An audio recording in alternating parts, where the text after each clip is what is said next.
I am now 16 years old, but the events that changed my life forever took place just last year when I was 15. Back then, my younger brother Bob was only 13 years old. We lived alone with our dad in a house near the countryside. Our mother had never taken any responsibility for us, so it was just the three of us trying to make a life together. It was a quiet, simple existence where we mostly kept to ourselves. But everything shattered on a bright, clear afternoon while we were coming back from our tuition class. The walk home from tuition was usually a very routine part of our day. My dad worked long hours at his job, often leaving the house well before we even woke up. Bob and I were very used to managing the 2-mile trek by ourselves. We always took the exact same single route to get back to our house every day. On this afternoon, the sun was shining brightly and it was a beautiful, clear day. The heat felt heavy and still as we walked along the path that cut through a wide farm area. The road was lined with long, towering trees that cast thin shadows across the dirt. Bob was walking just a few paces ahead of me, clutching his school books tightly in his arms. Everything happened in a sudden blur of motion that I still struggle to process. As we moved through the quiet farm area, a red van pulled into view from the distance. Its engine was idling with a low, menacing hum that seemed out of place. As the van slowed down to a crawl right beside us, Bob stumbled slightly. The books he was carrying slipped from his grip and scattered all over the dry ground. I stopped immediately to help him pick them up, but as I looked up, I saw the side door of the van slide open. A large, muscular man leaped out. Before I could even open my mouth to shout a warning or ask what was happening, the man grabbed Bob by the waist and dragged him violently into the vehicle. Panic seized my entire body. I stood frozen for a split second in utter confusion, unable to understand what was happening in front of my eyes. The man then turned his attention toward me. He stepped back out of the van, his frame appearing massive and imposing in the bright daylight. I finally found my voice and began to scream for help as loud as I could. My legs finally kicked into gear and I bolted away as fast as I could. I realized then why he had chosen this spot for the attack. It was a very quiet area where no other people were living close enough to hear my cries. As I ran, I risked a quick glance back over my shoulder to see how close he was. The man was gaining on me quickly. In that moment of high adrenaline clarity, I actually managed to get a good look at his face. My heart stopped. Despite the short-cropped hair he was wearing now, I recognized him. It was my uncle. My mind began to race with 1,000 questions. I wondered why on earth he was there and why he was doing this to us.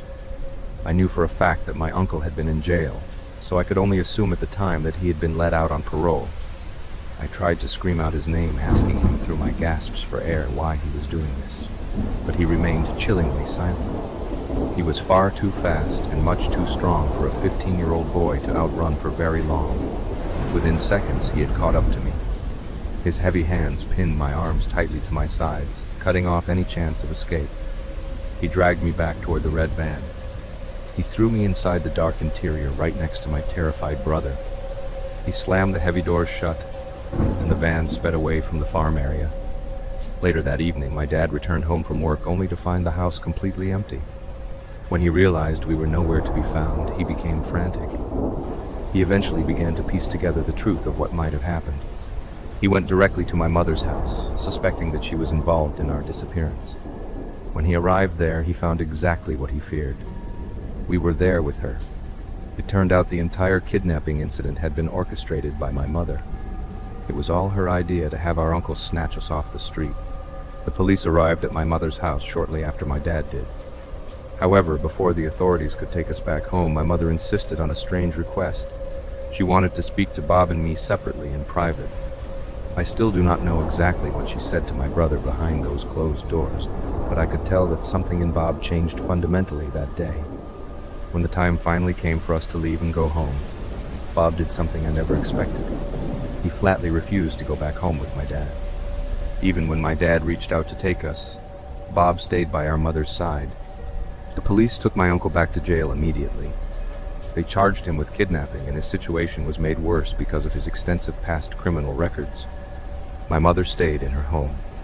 My dad and I were forced to leave without my brother. Since that day, my brother has never come back home to live with us. I am 16 years old now, and I still live with my dad in the same area.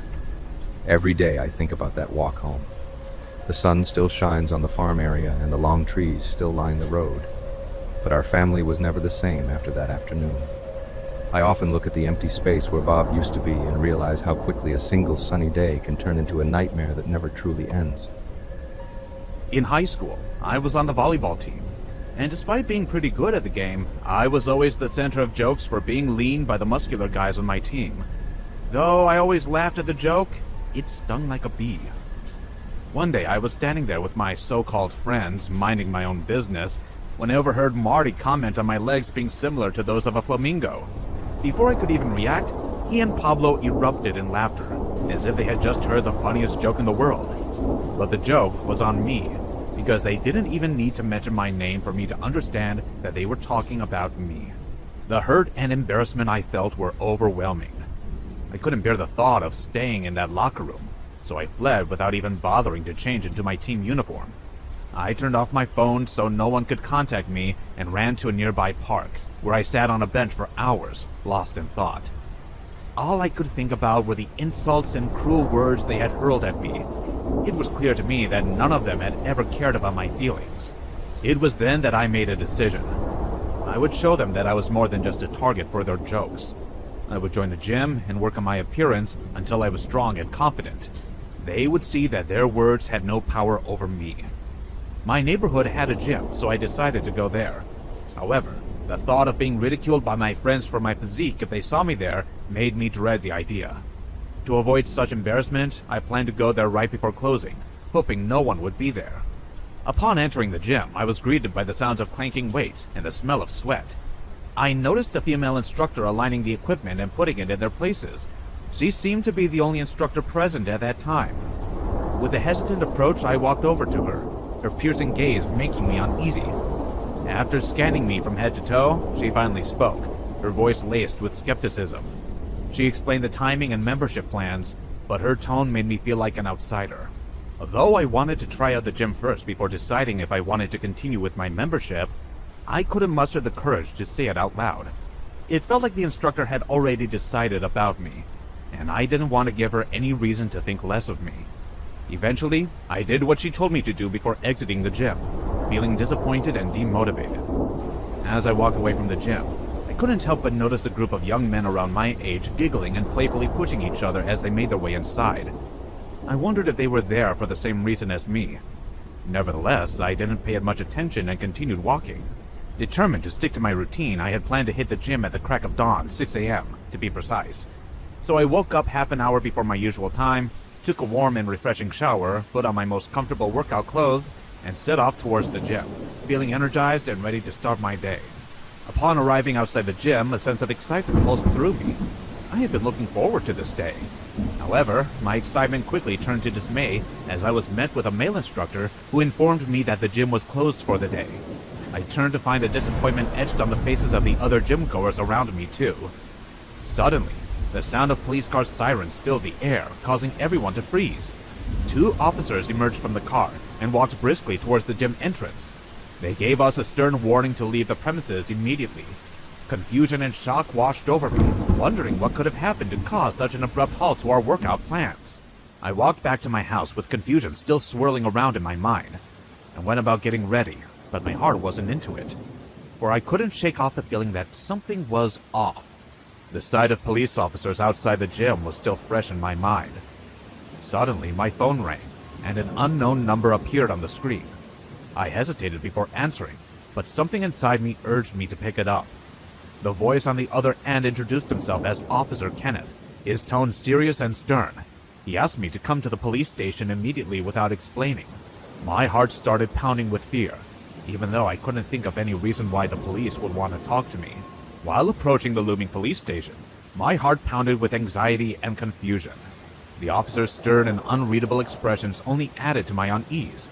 Instead of divulging any information, they immediately focused on me and began questioning me about the gym. They wanted to know if I had enrolled during its closing hours, leaving me bewildered and uncertain of the relevance of their inquiry. I nodded in agreement, trying to hide my growing trepidation. The officers continued questioning, demanding to know why it had taken me so long to enroll. I hesitated, feeling as though I was on trial, but eventually explained that I had been terrified of being ridiculed by my friends. They inquired if I had noticed anything or anyone peculiar. After pondering momentarily, I responded that I hadn't seen anything unusual. However, I did recall seeing 4 young boys enter the gymnasium after me, presumably to sign up for a membership. To my surprise, the officers seemed taken aback by my statement and informed me that there was no record of anyone signing up after me. Moreover, they added that the CCTV footage had been stolen, making it impossible to verify my claim. As I handed over the description of the 4 guys to the officers, I could feel my heart beating faster. I was curious about what had happened and couldn't resist asking, excuse me, but may I know what happened? Officer Kenneth took a few seconds to respond, his expression serious. Gym instructor Sarah was kidnapped last night, he said, his voice low and grave. I stood there, petrified for a few seconds, upon realizing that they were probably suspecting me of her kidnapping before I silently walked out of there. The journey back home was a difficult one. Every step felt like a burden, and I could feel the world's weight on my shoulders. I couldn't help but let the tears flow as my mind replayed the day's events. All I wanted was to join the gym to avoid the constant jabs from my friends about my weight. I had hoped that changing my physique would improve my confidence and self-esteem. Little did I know that my decision would lead me to being falsely suspected of something I didn't even do. The sense of injustice and betrayal left me feeling lost and alone, with no one to turn to. As I was driving Ella to her competition, focused on not being late, she nudged me and pointed to the side of the road. A man who seemed to be under some influence was getting arrested. There are many cases like this you witness daily while driving where people get arrested for breaking the rule. But looking at the arrest, I was reminded of an incident that happened in the past. It was a lovely Saturday morning, and I was driving to work down the interstate. When I woke up that morning, I received news that my manager, who makes our work life harder than it should be, would be absent. So, I was in a pretty good mood. I had no idea at the time what else my morning had for me. The road was relatively quiet, and since I had left my house early, I was in no hurry. My favorite song played on the radio, and I sang along, tapping my fingers on the steering wheel. As I drove in the middle lane, I glanced in the rearview mirror and noticed a black car approaching at a high speed. The driver was breaking the speed limit, and I watched as he quickly passed me. However, something alarming caught my attention. A woman was banging on the window of the car and screaming at the top of her lungs. Even though I only saw her briefly, I was sure of what I saw. Her hair was tangled and disheveled, and her clothes were crumpled and messy. I couldn't quite make out what was happening in the hazy distance. However, as someone with 5 loving sisters, seeing a woman in distress was enough to spur me into action.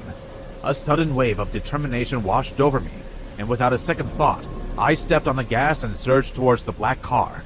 I started following it, not entirely sure of what was happening inside. The woman in the car seemed to have noticed me following them and began to scream. I could see from her lips that she was frantically asking for help. In a state of panic, I took out my phone and pressed 911 on the dialing pad. I brought the phone closer to my ears while trying to match the car's speed to avoid losing it. After a second ring, a female dispatcher answered the call. 911, what's your emergency? I took a deep breath, trying to keep my voice steady, and said, Hello, ma'am. I'm following a black sedan, and there's a woman inside screaming. She's probably being held against her will. I quickly told the dispatcher the highway I was on, and as I did, I noticed the car slowing down. The driver had probably realized he was being followed. I also slowed down, keeping a safe distance behind them, my heart pounding with fear. I noticed the man turning back, stretching his hand to grab something. For a second, I thought he had a gun or something, so I tried to stay out of his sight. But he took a belt and started hitting the woman while saying something I couldn't understand. My eyes widened, and I told the dispatcher about what I was seeing. The dispatcher reassured me that she had alerted the cops in the area. The man suddenly stopped the car, and I also had to push the brakes. Then, all of a sudden, he opened his door and stepped outside. My eyes followed the gun in his hand as he drew nearer. But before he could do anything, I noticed a police car approaching, and he ran back into his vehicle. The police started chasing him, and even though I didn't have to follow them anymore, I couldn't help being worried about the woman. He couldn't get far, and was pulled over. I exited my car and stood there, watching as the cops handcuffed him on the ground before escorting him inside their vehicle. My eyes trailed the man's car, where the woman was still sitting while sniffling.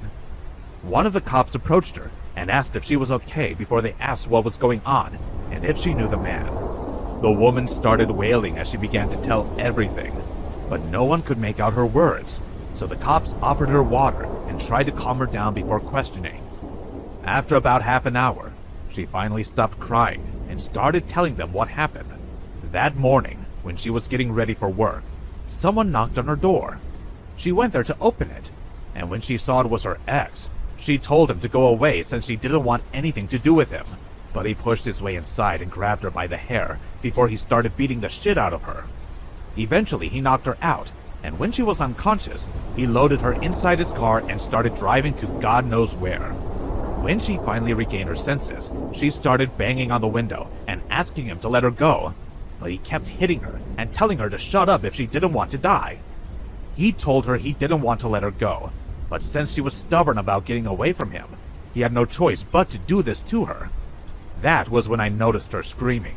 The woman said he abused her even during the relationship, so she broke up with him.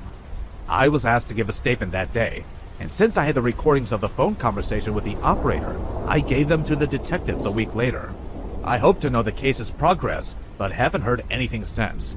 They told me they would be in touch, but it's been 2 years since that incident, and I have no idea if he got punished for what he did or not.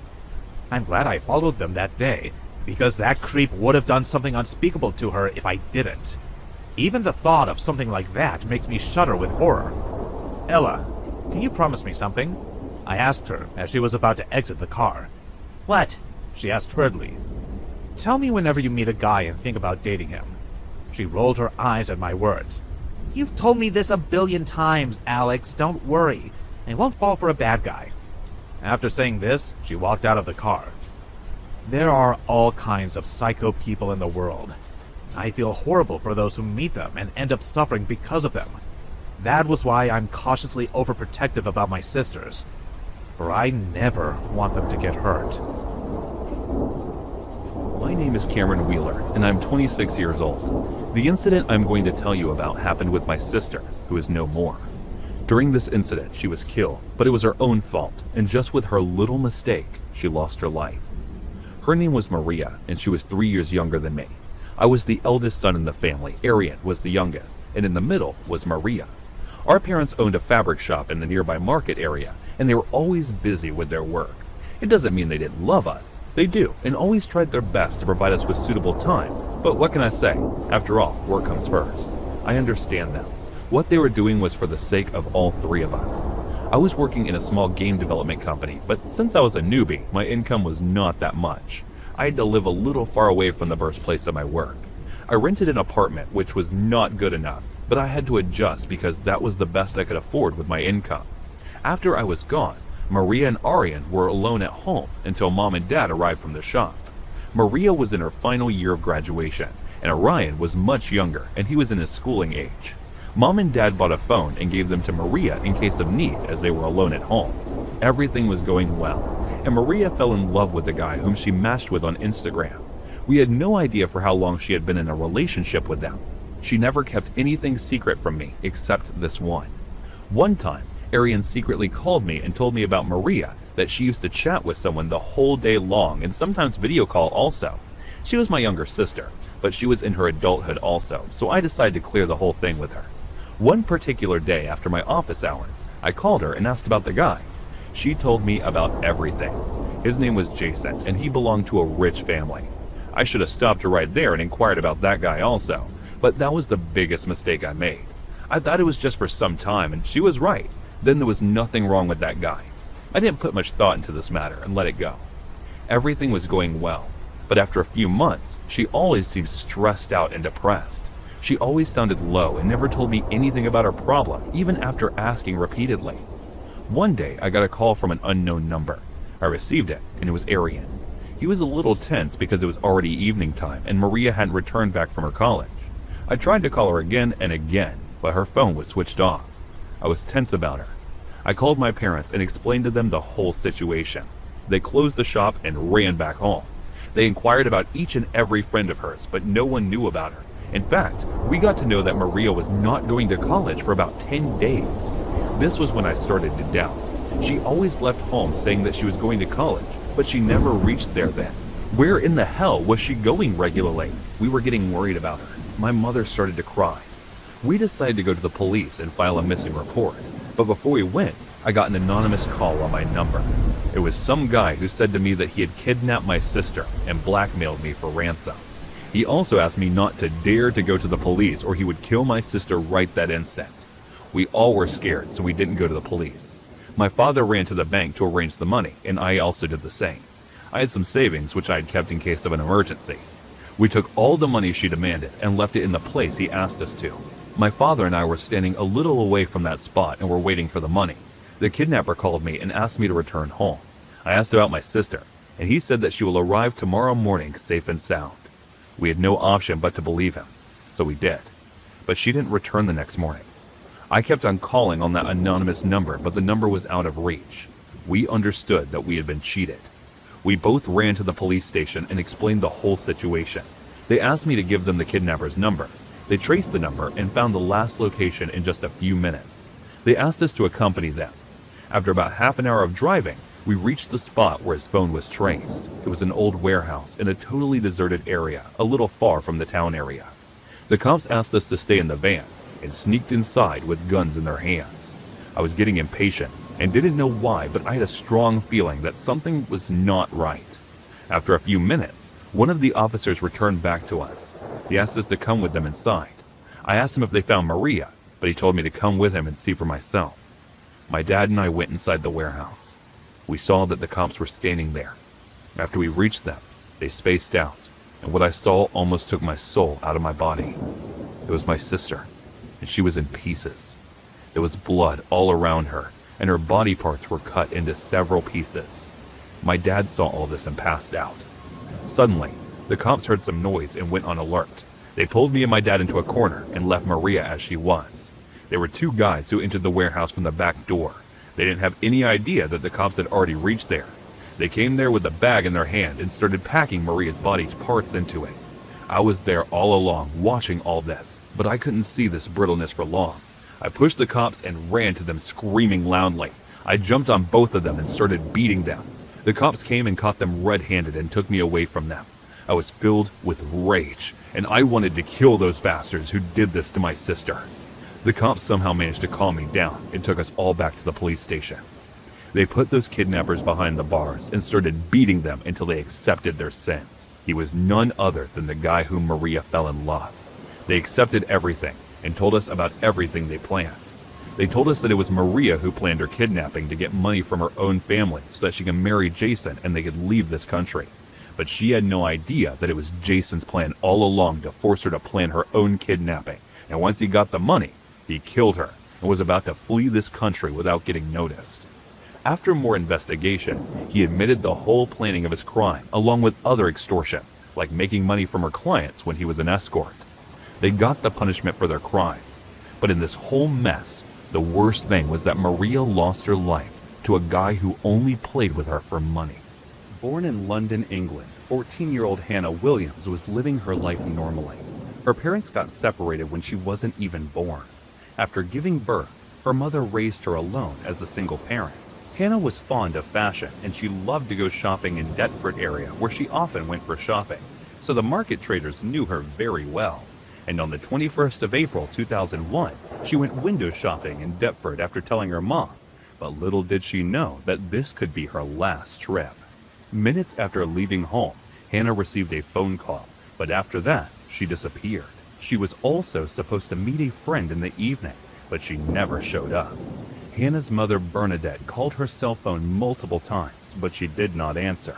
She waited several hours for Hannah to return home, but she didn't. When Hannah did not return, her mother reported it to the police, and the search for Hannah began. Confusion rose when one of her friends reported seeing her, so it was presumed that she had run away from home, and search stopped. After a year later, on the 15th of March 2002, when Hannah's mother was watching TV, she saw on the news that a girl's remains had been found. She instantly recognized the clothes to be Hannah's, which she had been wearing before her disappearance. The police were conducting the search for another missing victim, 15-year-old Danielle Jones, who had disappeared on the 18th of June 2001 when she was on her way to school in East Tilbury, Essex. They found a girl's body at cement works in an industrial area of Northfleet, Kent. Apparently, a workman was using a digger in order to clear the dense undergrowth when he saw a dead body. He immediately informed police after it. It was assumed that the found remains are of Danielle, but her mother recognized her on TV and immediately rushed to the scene. The day Hannah disappeared, she was wearing black sleeveless top under a denim jacket. There was a pattern of gold leaves on her top, burgundy trousers, a gold chain, and 2 gold ear studs.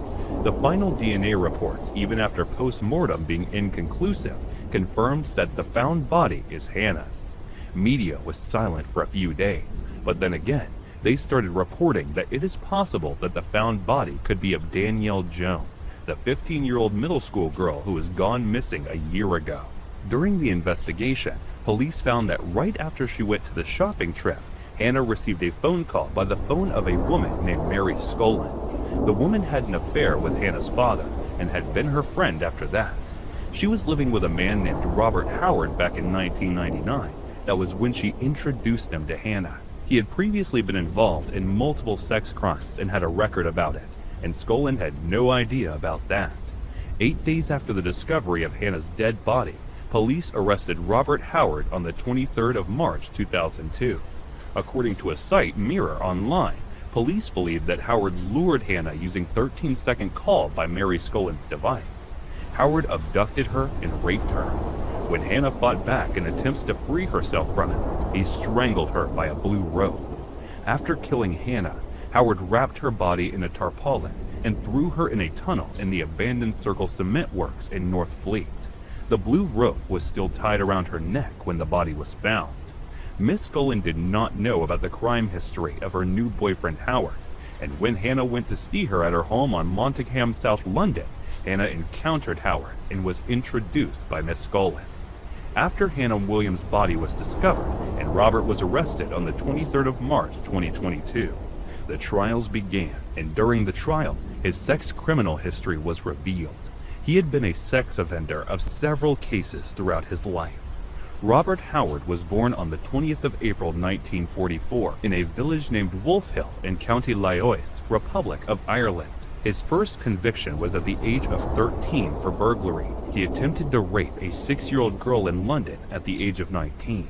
After that, he was sent to prison for burglary and attempted rape in Cork. Robert was also suspected in several disappearance cases of women and girls. Jojo Dolan of Callan and Annie McCarrick of New York Tourist was also one of the cases he was suspect of. McCarrick was disappeared in 1993. It was the same year when Howard was convicted of unlawful carnal knowledge of a girl under 17 in the rape case of a 16-year-old girl in Castlederg, County Tyrone in Northern Ireland. Robert was on bail on the 14th of August 1994, and the 15-year-old Arlene Arkinson went missing in Bondurant, County Donegal. Her body was never found, and she was presumed dead. It was reported that Arlene was last seen with Robert in a car. He was arrested 6 weeks after the disappearance of Arlene. Robert Howard was found guilty at his trial at Maidstone Crown Court in October of 2003 for the rape and murder of Hannah Williams. He was sentenced to life imprisonment with no minimum term. He was again held for trial in 2005 on charges of murdering Arlene Atkinson. An inquest was begun into Arlene's death in February 2016, which included the testimony of his earlier offenses. The testimony claimed him to be extremely dangerous to Arlene at the time of her disappearance. Another inquest found him guilty of Arlene's murder in 2021 and was ruled that he should have been arrested immediately. Howard spent the rest of his life in prison and was found dead at the age of 71 on the 2nd of October 2015. Hannah's case was discussed by criminologist Professor Fiona Brookman in a 2005 book titled Understanding Homicide. She said, Hannah's disappearance never attracted the kind of headlines that followed the disappearance of Danielle Jones, a 15-year-old schoolgirl who went missing 2 months after Hannah's disappearance. nor the widespread media coverage of the disappearance of the Millie Dowler at 13 years old. Despite the best efforts of the National Missing Persons Helpline to generate significant media coverage of all vulnerable missing persons, the media only tends to focus on particular cases that fit in with their publications. The vulnerable cases which generate the great publicity tend to be those where the missing person is white, female, from a middle-class, two-parent stable family, and there's no indication that the young person may have run away. Hannah did not fit all these criteria. She was not the model middle-class schoolgirl. Rather, she was from a working-class background. Her parents were estranged, and she wore a stud in her nose. Last summer, I was 21 years old and enjoying a family vacation at Myrtle Beach. We were staying in a high-rise resort, positioned somewhere around the 13th or 14th floor in a timeshare unit. One particular night, restlessness took hold of me. I found myself tossing and turning, unable to find the comfort of sleep. By 3 a.m., the quiet of the room became stifling. Consequently, I decided to step out onto the balcony to breathe in some fresh night air. The sight from the balcony was breathtaking. A full moon hung in the sky, casting a brilliant, shimmering path of light across the ocean waves. Looking down, I noticed the beach was entirely deserted, a rare sight for such a popular destination. The stillness was captivating. Since sleep remained elusive, I figured a short walk on the sand might help me relax. I planned to listen to some music and clear my head, hoping that a bit of physical activity would finally make me tired enough to rest. In hindsight, it was a foolish and unsafe decision to head out alone at that hour. However, because my family was fast asleep, I chose not to wake anyone or leave a note. I rationalized the choice by telling myself I would only be gone for 10 or 15 minutes. I just wanted a quick moment of solitude before returning to bed. The base of our resort featured a pool area and an outdoor bar. Beyond that, two separate boardwalks, spaced about 100 feet apart, led through the tall seagrass and down to the shore. When I reached the ground level, the resort grounds were as empty as the beach had appeared from above. I chose the boardwalk on the right and began making my way toward the water. As I walked down the wooden path, a figure appeared, coming from the direction of the beach. This caught me off guard because I had just scanned that very area from my balcony and hadn't seen a single soul. My pulse quickened slightly as the person drew closer. Under the dim glow of the outdoor bar lights, I could see it was a man, likely in his late 30s. He wore a backpack and a pair of glasses with large, square frames. He looked incredibly tense and alert, scanning his surroundings as if he were searching for someone or expecting a clandestine meeting. His clothes appeared tattered and worn. As we crossed paths, we made brief eye contact. I gave him a small, polite nod and continued past him, but a wave of unease washed over me. He reminded me strangely of Jeffrey Dahmer because of those glasses, and he didn't look like someone who was staying at a high-end resort. I tried to dismiss the feeling, putting my headphones in to focus on the music. Upon reaching the sand, I turned right and began walking parallel to the ocean. I took off my shoes and moved closer to the shoreline so I could feel the cool water on my feet. I walked for about a minute, trying to enjoy the scenery. A sudden, primal instinct told me that something was wrong. I pulled my headphones down and glanced over my shoulder. A dark figure was trailing me further up the shore, positioned strategically between me and the resort. Based on the man's height and movement, I knew immediately it was the same person I had passed on the boardwalk.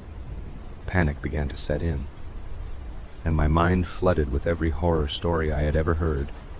Still, I tried to remain logical. I told myself it might just be a coincidence. Perhaps the man had simply decided to take a walk as well, and happened to be moving in the same direction. To calm my nerves, I took a few deep breaths and turned my gaze back toward the horizon, maintaining my pace. After a few more seconds, I checked again. My heart sank when I realized he had closed the gap significantly. He wasn't just walking parallel to me anymore. He was angled directly toward me. I quickened my pace, and to my horror, he immediately matched my speed, continuing his diagonal path toward the water's edge. A part of me tried to deny the reality of the situation. I thought that maybe he just preferred walking by the water and wasn't actually stalking me. seeking to confirm my theory. I performed a complete 180-degree turn and started walking the opposite way. As I turned my head, I saw him mirror my movement perfectly. He was now power walking, aggressively closing the distance between us. The gravity of the situation finally hit me. I broke into a full run along the shoreline. He immediately began running too. He stayed higher up on the beach, cutting off my path to the resort boardwalks. If I tried to head for safety, he would be able to intercept me before I reached the stairs. With no clear plan, I simply kept running. I was young and relatively fit, so I hoped I could outlast him. I hoped I could find another exit further down the beach and eventually find a way back to the road or call for help. We ran like that for what felt like 15 minutes. The most terrifying aspect was the absolute silence of the night. There was no wind, no voices, only the sound of my own heavy breathing and the rhythmic thud of my feet hitting the wet sand. Every time I looked back, his shadowy figure was there, keeping pace and lurking in the darkness offshore. Eventually, I spotted a small, flickering blue light ahead on the sand. As I got closer, I saw a group of 4 people sitting on a blanket. They were positioned higher up on the beach. I decided to make a break for them, thinking that even if he tried to cut me off, I could reach them first. I hoped that by alerting them, we could confront the man together. I used the last of my energy to sprint toward the group. However, as I arrived, my hope vanished. The scene was one of total intoxication. There were 4 men surrounded by several large bottles of liquor. Most were empty, and the last was nearly gone. 3 of the men were completely passed out, unresponsive to the world. The 4th man was barely upright, wearing a party hat adorned with blue LED lights. He was mumbling to himself, his eyes glazed over and half closed. He didn't even notice me standing 5 feet away from him. I looked back and saw that my pursuer had slowed down. He was watching me, and I could almost see him processing the state of the group. Realizing they were no threat to him and no help to me, he suddenly began sprinting toward me again. As he entered the glow of the blue party lights, his face became clear. He looked manic, his eyes wide and fixed on me as he barreled forward at full speed. I knew I had to do something drastic. I had exhausted myself sprinting to the drunk group. I feared that, in a long-distance race, he might eventually overtake me. Instead of turning and running away from him, I suddenly lunged forward, sprinting directly toward him and then veering sharply to the right. The move caught him completely off guard. He stumbled as he tried to adjust his momentum, allowing me to slip past him. I didn't look back. I just ran with every ounce of strength I had left toward the resort. The adrenaline was overwhelming. It felt like one of those nightmares where a killer is inches away from grabbing you. Every hair on my neck was standing on end. As the resort loomed closer, I finally dared to glance over my shoulder. He was still following, but he was now 400 or 500 feet behind me. He had lost significant ground. I didn't slow down for a second. I raced up the boardwalk and burst into the resort area. I reached the elevators and pounded the buttons until the doors opened. Once inside, I frantically mashed the closed door button, gasping for air as the metal sliders finally met. When I reached my floor, I sprinted down the hallway, fumbled with my key, and practically fell into the room. I slammed the door, engaged the deadbolt, and leaned against the wood, trembling. I stayed on the floor for a long time, my chest heaving, trying to process the terror of the last 30 minutes. I eventually crawled to my bedroom, staying low to the floor because I was terrified he might be able to see me through the balcony glass from somewhere outside. Needless to say, I stayed awake until the sun came up, and I never went for a late-night walk alone again.